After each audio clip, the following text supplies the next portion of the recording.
Hello friends, welcome back to my YouTube channel. कैसे हो आप सभी? आई होप सब अच्छे होंगे। तो आज की वीडियो में हम सबसे पहले जानेंगे समाज क्या है, समाजीकरण कैसे होता है। तो ये क्वेश्चन हम डिस्कस करेंगे। तो मैं आपको इससे पहले बता दूं कि ये जो फुल क्वेश्चन है सोशलाइजेशन थ्योरीज का, मैंने पहले डिस्कस किया हुआ है। अगर आपको समझ नहीं आया है तो आप मुझे कमेंट करके बता सकते हैं। मैं इस क्वेश्चन को दोबारा से डिस्कस करूंगी आपके साथ। और वहाँ पर हमने सोशलाइजेशन थ्योरी के एजुकेशन इम्प्लीकेशन को डिस्कस नहीं किया था, इसलिए ये वीडियो जो है स्पेशल एजुकेशन इम्प्लीकेशन के ऊपर रहेगी। कुछ स्टूडेंट्स के कमेंट आए हुए थे इस वीडियो के लिए, तो मैं ये वीडियो जो है वो अपलोड कर रही हूँ। अगर आपको कहीं कोई प्रॉब्लम रहेगी तो मुझे कमेंट करके बताइएगा, इससे मुझे जो है वो फीडबैक मिल जाएगी। तो प्लीज़ कमेंट करना और शेयर करना ना भूलिएगा। तो चलिए आज हम डिस्कस करते हैं इस क्वेश्चन को, समाज क्या है और समाजीकरण कैसे होता है। तो समाज में रहकर ही व्यक्ति का समाजीकरण संभव है, ये हम सब जानते हैं, क्योंकि कोई भी जो व्यक्ति है वो समाज से अलग रहकर नहीं चल सकता है। चाहे वो उसका मन हो या फिर ना हो, उसको समाज में रहना ही पड़ेगा। व्यक्ति अडेप्ट करता है चीज़ों को, कहाँ से करता है? वो समाज से ही चीज़ों को अडेप्ट करता है। आप कह सकते हैं कि अडेप्टेशन की प्रक्रिया है। इसी में रहकर व्यक्ति नॉर्म्स को सीखता है, कल्चर को सीखता है, क्या उसका कल्चर है, क्या चीज़ कौन सी चीज़ों को अपनाना है, इन सब चीज़ों को वो ऑब्ज़र्व करता है, उसके बाद उसको अडेप्ट करता है अपने अंदर। जब बच्चे का जन्म होता है तो सबसे पहले बच्चा चीज़ों को कहाँ से सीखता है? अपने माता पिता से सीखता है, परिवार से सीखता है। उसके बाद बच्चा बड़ा होता है, समाज में जाता है, समाज के साथ इन्वॉल्व होता है, वहाँ पे जाता है तो चीज़ों को वो ऑब्ज़र्व करता है। यहीं से लड़के और लड़कियों का भेदभाव शुरू हो जाता है, उसको देखने पर मिलता है, वही वो आगे चल के करता है। तो सबसे पहले माता पिता के द्वारा पहला भेदभाव प्रारंभ होता है। बॉयज़ को, जैसे कि मैं एग्जांपल देती हूँ, बॉयज़ के लिए पेरेंट्स कैसे टॉयज़ लेके आते हैं, आप सबको पता होगा, आप भी कोई पेरेंट्स होंगे।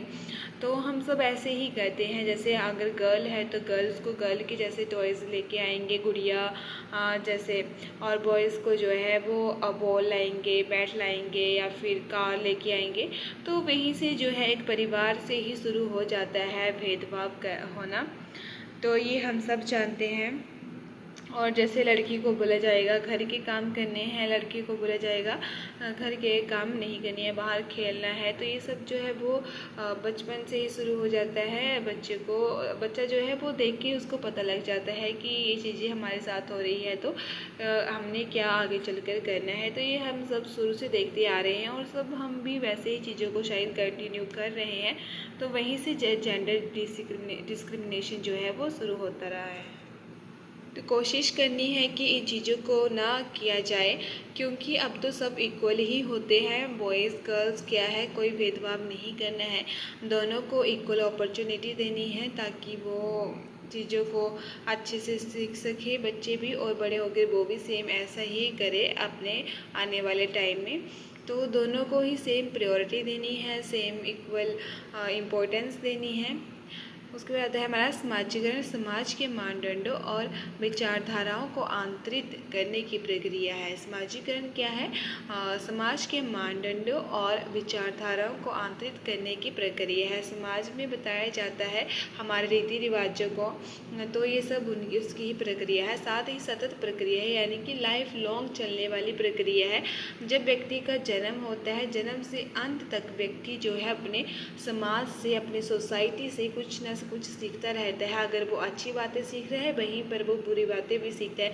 यानी कि एक व्यक्ति का जो इन्वॉल्वमेंट रहती है वो समाज में बहुत ज़्यादा रहती है। और व्यक्ति, कहा जाता है ना कि मतलब व्यक्ति जो है वो ज़्यादा अपने किताबों से नहीं सीखते हैं, बाहर एक्सपीरियंस करके चीज़ों को सीखते हैं। तो अच्छा होना चाहिए क्या सोसाइटी, अगर हमारी सोसाइटी अच्छी होगी तो हम जो है वो ऑटोमेटिक ही अच्छे इंसान बनेंगे। तो कंपनी भी मैटर करती है, साथ ही सोसाइटी भी मैटर करती है। हमारी सोसाइटी, हमारे सराउंडिंग कैसा इन्वायरमेंट है, ये सब हमारे बिहेवियर को डिफ़ाइन करता है। तो अभी हम स्टार्ट करते हैं इसके एजुकेशन इम्प्लीकेशन के।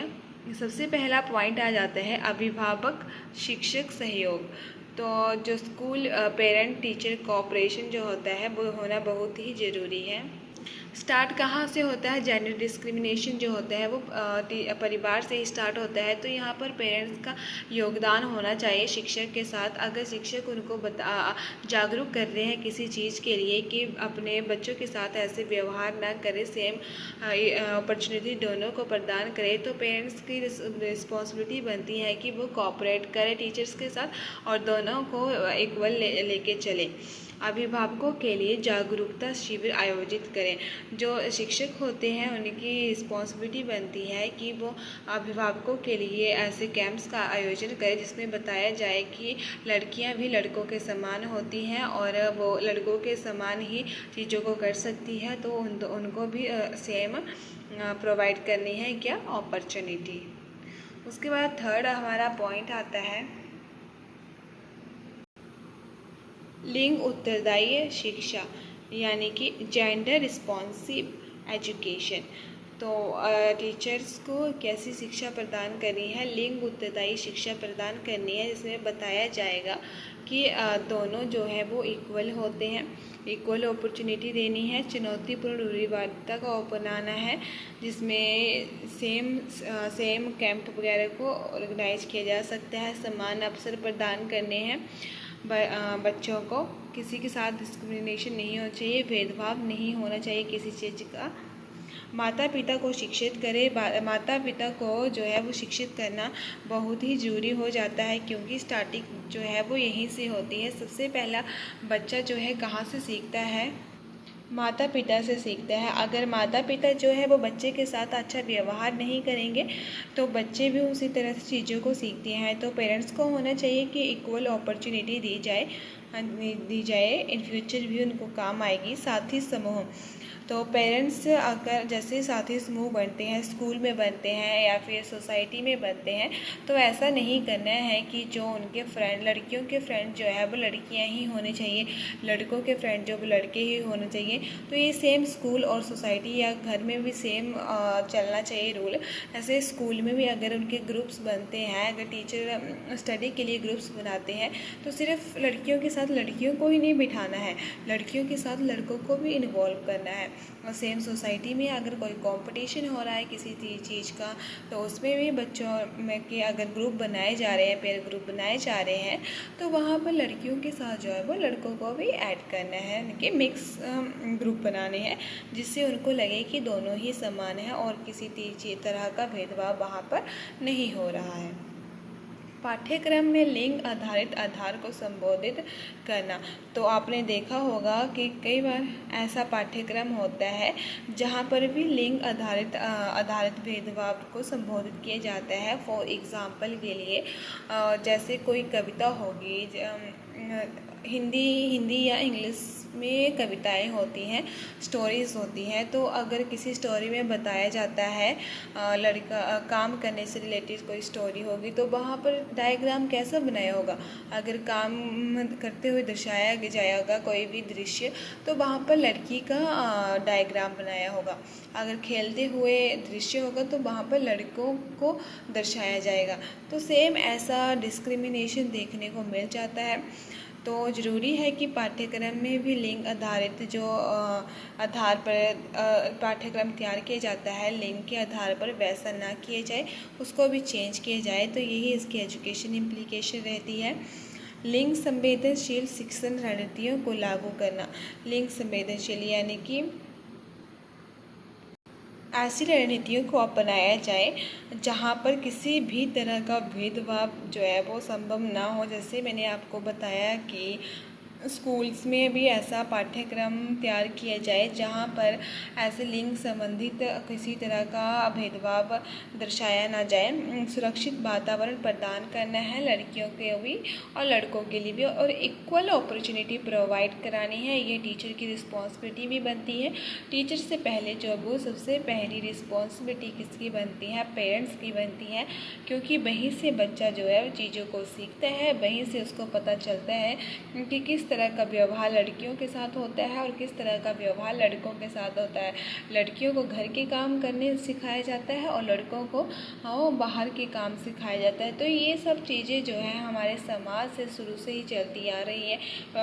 परिवार में पहले सीखेगा, फिर उसके बाद वो सोसाइटी में जाएगा तो सोसाइटी में भी देखेगा कि अगर क्रिकेट खेल रहे हैं तो वहाँ पर लड़कियाँ नहीं होगी, वहाँ पर लड़के ही होंगे। ये सब आप लोगों ने भी देखा होगा। तो लड़कियाँ जो होंगी वो घर में टीवी देख रही होगी या मम्मा अपने मदर्स का हाथ बटा रही होगी काम में। तो ये हम सब जानते हैं। उसके बाद हमारा अगला पॉइंट आ जाता है। तो ये सब कोशिश करनी है कि आप सब ऐसा ना करें। उसके बाद नेक्स्ट पॉइंट आता है हमारा एजुकेशन इम्प्लीकेशन का। विद्यालय में अभिभावकों की अधिकतम भागीदारी। अभिभावक यानी पेरेंट्स जो होते हैं उनको ज़्यादा इन्वॉल्व करना है स्कूल में, ताकि उनको पता चले कि बच्चों को उनको भी शिक्षित किया जाए। अगर उनकी ज़्यादा इन्वॉल्वमेंट रहेंगी तो उनको पता लगेगा कि किस तरह से बच्चों को सिखाना है कि किस तरह से वो दोनों साथ रहकर कार्य कर सकते हैं। लड़के भी समान हैं लड़कियों के और लड़कियां भी समान हैं लड़कों के। लड़कियों के प्रति माता पिता का अलग अलग व्यवहार बदलना। तो ये मैंने आपको पहले भी बताया है कि ये जब बच्चा छोटा होता है तभी से ऐसा व्यवहार करते हैं पेरेंट्स। लड़कियों को कैसे कार्य करने को बोले जाएंगे, घर के कार्य, और लड़कों को बाहर के कार्य करने के लिए बोले जाएंगे। लड़कियों को कैसे टॉयज़ लाएंगे बाहर के। तो ये सब जो है वो ऐसा व्यवहार जो है सबसे पहले रिस्पॉन्सिबिलिटी बनती है पेरेंट्स की। चेंज करें उस व्यवहार को, देन किसी दूसरे को हम बोल सकते हैं स्कूल, या उसके बाद सब चीज़ें जो है बच्चा सीखता है सोसाइटी में। तो जैसी सोसाइटी होती है वैसा ही व्यक्ति चीज़ों को अडेप्ट करता है। क्योंकि जैसे अगर बिहार का व्यक्ति है, बिहार में रहता है एक व्यक्ति, एग्जांपल दे रही हूँ मैं आपको, तो वो बिहार का जैसे उसकी सोसाइटी रहेगी तो उस तरह का वो बिहेव करेगा। अगर वो व्यक्ति जा रहा है अमेरिका, 1-2 साल वो अमेरिका में रहता है तो उसका नेचुरली ही वो चेंज हो जाएगा, क्योंकि उसके सराउंडिंग जितने भी लोग हैं, उसकी जो सोसाइटी है वो जिस तरह से कार्य कर रही है या जिस तरह से उसके पहनावा है, बोल चाल है, वो सब अपनी सोसाइटी के अकॉर्डिंग चेंज कर लेगा। तो आई होप ये डिफरेंस आपको अच्छी तरह से समझ आया होगा। लैंगिक समानता को बढ़ावा देना है, प्रमोट करनी है, अपने जेंडर इक्वालिटी को प्रमोट करना है, क्योंकि ये बहुत ही ज़रूरी है जेंडर इक्वालिटी को प्रमोट करना आज के समय में। क्योंकि आपको तो सबको पता है कि दोनों ही इक्वल है। हालांकि अब तो इक्वल अपॉर्चुनिटी हर व्यक्ति को मिलती है, लेकिन आज भी बहुत सी ऐसी चीज़ें हैं जहाँ पे देखा गया है कि लड़कियों को ज़्यादा इम्पोर्टेंस नहीं दी जाती है। आलोचनात्मक सोच को बढ़ावा देना है, क्रिटिकल थिंकिंग को बढ़ावा देना है, ताकि व्यक्ति अधिक सोच सके इस विषय के बारे में और इक्वल व्यवहार करें। समावेशी पाठ्यक्रम बनाना है, यानी कि इक्वल करिकुलम का निर्माण करना है, जिसमें जैसे मैंने आपको एग्जांपल दिया था ना कि किस तरह से डायग्राम वगैरह या पेंटिंग में दर्शाया जाता है, तो वैसे इक्वल करिकुलम क्रिएट करना है, जिससे बच्चे को पता चलेगा कि कोई भी किसी का काम नहीं होता है। डिवाइड नहीं कर रहा है कि ये लड़कियों का काम है, लड़कों का काम है, लड़कियां बाहर का काम नहीं करेंगी, लड़के घर का काम नहीं करेंगे, ऐसा कुछ नहीं होता है। दोनों सेम करके जो है वो कार्य कर सकते हैं। तो ये है हमारे एजुकेशन इम्प्लीकेशन। आई होप आपको समझ आए होंगे। तो आज हमने डिस्कस करें सोशलाइजेशन थ्योरीज के एजुकेशन इम्प्लीकेशंस। सबसे पहले हमने डिस्कस किया थोड़ा सा परिचय, इसको आप लिख सकते हो। वैसे मैंने ये क्वेश्चन ऑलरेडी डिस्कस किया हुआ है। अगर आपको लगता है कि इस टॉपिक में मैं दोबारा से वीडियो बनाऊँ अच्छे से, तो मुझे कमेंट करके बताइएगा। मैं ज़रूर कोशिश करूँगी आपके कमेंट का रिप्लाई करने का भी और वीडियो बनाने का भी। अगर आपको किसी टॉपिक में प्रॉब्लम रहती है तो भी आप बता सकती हैं। अगर आपको मेरी वीडियो हेल्पफुल नहीं है तो भी आप मुझे कमेंट करके बताइएगा, ये मेरे लिए फीडबैक है। And thank you for watching. ये थे हमारे कोई आई थिंक 15, 16 या 18 पॉइंट होंगे। आई होप आपको अच्छे से समझ आए होंगे। मैं अभी यहाँ पे वीडियो को पॉज करूँगी ताकि आप स्क्रीनशॉट ले सको। ये कुछ पॉइंट्स हैं।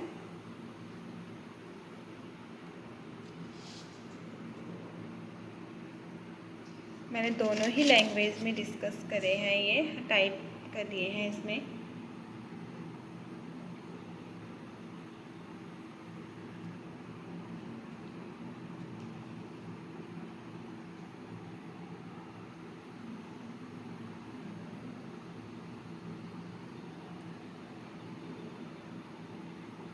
ठीक है, आपने स्क्रीनशॉट ले लिया होगा। And thank you for watching and मिलते हैं हम नेक्स्ट वीडियो में। Take care.